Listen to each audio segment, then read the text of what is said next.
গত ৬ এপ্রিল থেকে ত্রিপুরার মাধ্যমিক ও উচ্চ মাধ্যমিকের উত্তরপত্র মূল্যায়নের কার্যক্রম শুরু হয়েছে। উচ্চ মাধ্যমিকের খাতা মূল্যায়ন চলছে বর্দোয়ালি উচ্চ মাধ্যমিক বিদ্যালয় ও নেতাজি সুভাষ বিদ্যানিকেতনে। মাধ্যমিকের উত্তরপত্র মূল্যায়ন চলছে বাণী বিদ্যাপীঠ, বিজয়কুমার উচ্চ মাধ্যমিক বালিকা বিদ্যালয়, ভোজনগর উচ্চ মাধ্যমিক বালিকা বিদ্যালয় এবং কামিনী কুমার উচ্চ মাধ্যমিক বিদ্যালয়ে।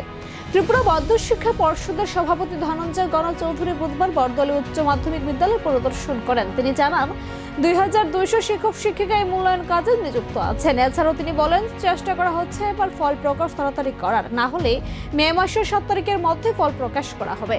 এভাবে শুরু হলো ত্রিপুরার শিক্ষার্থীদের আগামী পরীক্ষা ফলের প্রস্তুতি। আপনারা খুব প্রাসঙ্গিক প্রশ্ন করেছেন। পরীক্ষা যখন শেষ হয়ে গেছে, স্বাভাবিক উত্তরপত্র মূল্যায়ন তো শুরুই হবে। আমরা এই কাজটা শুরু করে দিয়েছি এপ্রিলের 6 তারিখ থেকে।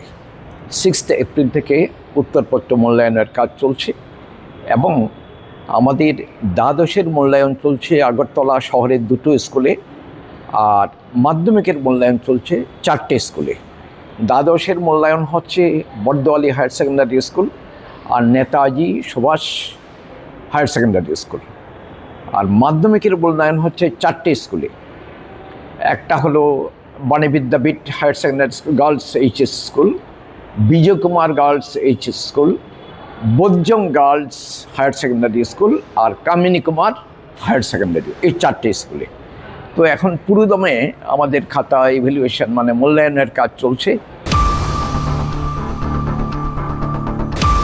एजुकेशन रावै रखा बसकांगो बसिनि तिप्राहाम स्कीम बाहाय चालक खायजोंनाय तिप्राहाम स्कीम नि बिसिंतै न बरना ल रेट ऑफ इंटरेस्ट बाय जेता फातारो नंगना हांके 14% 12% अमा हाइके रेट ऑफ इंटरेस्ट मारो हे बसिनि अरो तिते एडिसियो